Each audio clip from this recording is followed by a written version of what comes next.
أبسوم نسترئي ناي بوزحات لبي السبرة تقانفو زننيا أنقفا أرتيس كاش سلومون تكا بزملكات ينيرو بخالي وقن دما زحقو زينا ونحيزنا لكم قريبنا لنا 4 عامت أقلقلة أفلتو أيتو هابن نابلو بزحزن لبونا استسبرة ناي أرتيس سلومون تكا دحر بناي أدوناي تيك توك دحرقت استلقاقا فيديو نبوزحات زحزن تاريكي نيرو نزحالفو 4 عامتات أب إثيوبيا فيلمي إندستري تخطاتال دراما تياتر سيتكوم درامان زلعالة الجام زبركته استفلاليو تونا فوليك لاتنزلو مخانو استمسكرلو أرتيس سلومون تكا أبيراو تياتر فيت أبزركب بوتا مس أدوناي بحوار بمخان دقفتي أخبرتو من ناقلتو سلامتا أبزبلو جزا نأرتيس سلومون قولح زبلوم سينو مخنياتو دما أبحث إروان لعول تقبال نترخبة تيك توكر أدوناي ونمجبات ناترواربو استعزو قاش سلومون تكا كابل بمدنقات كم زكبلو بأندبتهم قليتهم هاي نمنا الله سلام هاي سلام እድለኛ ነህ ሰው ሁሉ ያውቃል እግዚአብሔር ይመስገን እንግዲህ እኛ 45 ዓመት ፈጅተንም አንታወቅም ብዙ ና45 ዓመታት ዝኣክል አገልግለ አይፍለጥን አፍልጦውን የብለይ ንስኻ ዕድለኛ ኢኻ አዶናይ ወደይ ዝብል ዝሕዝን ድምጽ ነይሩ ተለቀቀናይ አርቲስት ሰለሞን ተካ ታክሲ ንምሓዝ ወረፋ ንምሓዝ እናተዳፍኡ ዝረአይ ቪዲዮ ኣብ ማሕበራዊ ሶሻል ሚዲያ ዝረአይ ቲክቶከር አዶናይ ተናይ ተበግሶ ብምሕሳብ ንአርቲስት ሰለሞን ተካ ደረጃኡ ዝሓለወ መኪና ክንዕድገሎም ኣለና ዝብል ዝተቀደሰ ሓሳብ ብምሓዝ ስርሑ ሓደ ኢሉ ጀሚሩ ነዚ ሓሳብ ዓቢ ተቀባልነት ረኺቡ ሕርዚ አዶናይ ንአርቲስት ሰለሞን ኣብ ስራሕ ቦትኡ ብምርካብ 50,000 ብር ብውህብቶ አረኪቡ ሚሰማኝን ለመናገር ወደ ኋላ አይደለም ከኔ ከፋው አይደለም እንዳይከፋው ተነቀቃለሁ መጀመሪያ أبنايلهم عنتي مدبنا حدشتي واناوي زيناتات حيزنا لكم قريبنا لنا ميديانا حدشتي زغنكم سابسكرايب شير لايك بمقبار ميدانا تبس حنت كله مورال هونا اسكاب مودعتا مدبنا كم تكتاتو لنا اين تراترن بقطتا ناب مدبنا كنحلف ارتيست سلومون تكا اب تياتر نويح عامتات كم زغلغله زفلت كوينو مس ادوناي زنبروم صنحيت حسابهم زغلصلو تخونو بتوسخ دما بتياتر زرخبو ورحو ماهيا تحت 10,000 ብር مخانو بزي زرخبو ماهيا دما بيتسوم كم زمحدرو የጀግና ስራው ብዙ ነው ምን አደረክ ተብሎ አይጠየቅም ከቤት የጀመረው ምንም ክብር የሚጋፋ ለነገሩ ምን ታደርጊ ታገናግራችን ባቆየን ክፍያችን ከንቱ ፎካሪ ያስባል እውነት እኛ በጀግንነት ባንታለም ነው ጓዶቼ ባወጥኩ ሀገር ዛሬ በጥላት ግዞት ስር በወደቀች ነው ቅድም ክብል አርቲስት ሰለሞን ተካ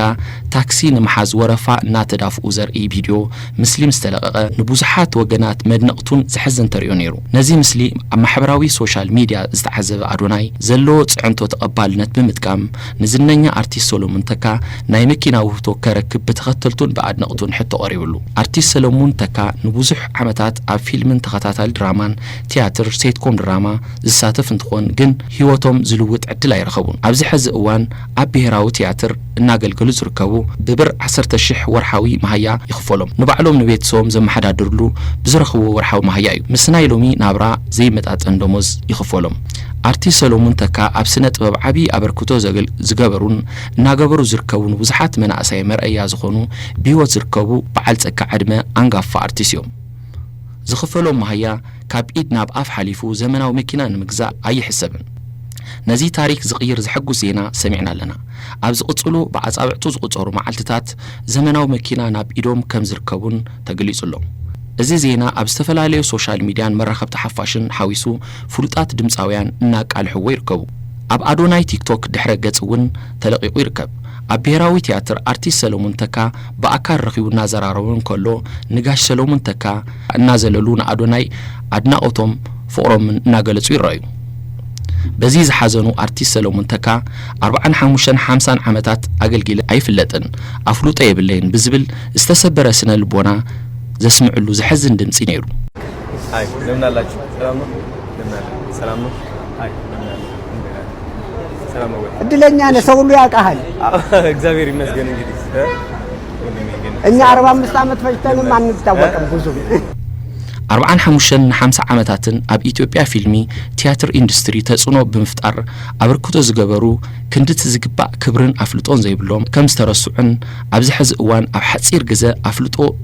ዝረኽቡ ብዘይተሓለየ መንገዲ ምዃኑን ናይ ዕድመ በዓል ፀጋ አርቲስት ሰለሞን ተካ ልቡ ከም ዝተሰበረ ገሊጹ ነዚ ዝተኸታተለ ህዝቢ ሞራል ከይጉዳእን ልቡ ተሰይሩ ከይተረፍን ብደስታ ደቢስዎም بتبقسو تيك توكر أدوناي قدسات زيكاتات بمتحبا جزيز طلبو تكنولوجي زمال مكينا نا ارتيست لو منتكا نمركاب مدلا وديو سابرايز مغوار تدالي يركب اب حصير غزي لعل تقبالنس رخبه تيك توكر أدوناي كم استلمده محبراوي صقمات زفتحو ناي حزبي صقمات እና فتح سناي تبقسو يقصلالو ጋይስ ቲያትር የብሔራዊ ቲያትር ማለት ነው ከዛሬ ጀምሮ 70ኛ አመት በማስመልከት በነፃ ጉብኝት ፈቅዶላችኋል መታችሁ መጎብኘት ይችላልላችሁ ጋሽ ሰሎሞን አሉ እንግዲህ በደንብ አድርገው ቲያትሩን ያሳያችኋል በጣም ብዙ ታሪኮች አሉና ከዛሬ ጀምራችሁ ለቀጣይ 7 ቀናት ኑ ትምህርት ቤቶች ተማሪዎቻችሁ ይዛችሁ መምጣት ይችላልላችሁ ታላላቅ ሰዎች ከሥራ አረፍት ከሆናችሁ ደግሞ ኑና ጎብኙን እንላችኋለን yes let's go ሰፖርት አድርጉ ታሪካችን ነው ታዲያስ ይሄ ከፈረንሳይ ነው የመጣው ይሄ በገና ይመስላል እንትን ሰስ እንስሳ ታውቃለህ ሰስ የምትባል እንስሳ እሺ እሷ ነች እና ከውስጡ ድንጋዮች አሉት ድንጋይ ያለው ከፈረንሳይ ነው የመጣው ደስ ይላል ይሄ ደግሞ ብር እንትን መዳብ ነው የግርግዳ በአፍሪካ የመጀመሪያው ቲያትር ነው መዳብ ነው ይሄ ዋው እነዛ ደግሞ የሙዚቃ ዶሬ ሚ ፋ ሶ ላ ሲ ዶ የሚሉ የሙዚቃ ሲምቦሊክ ነው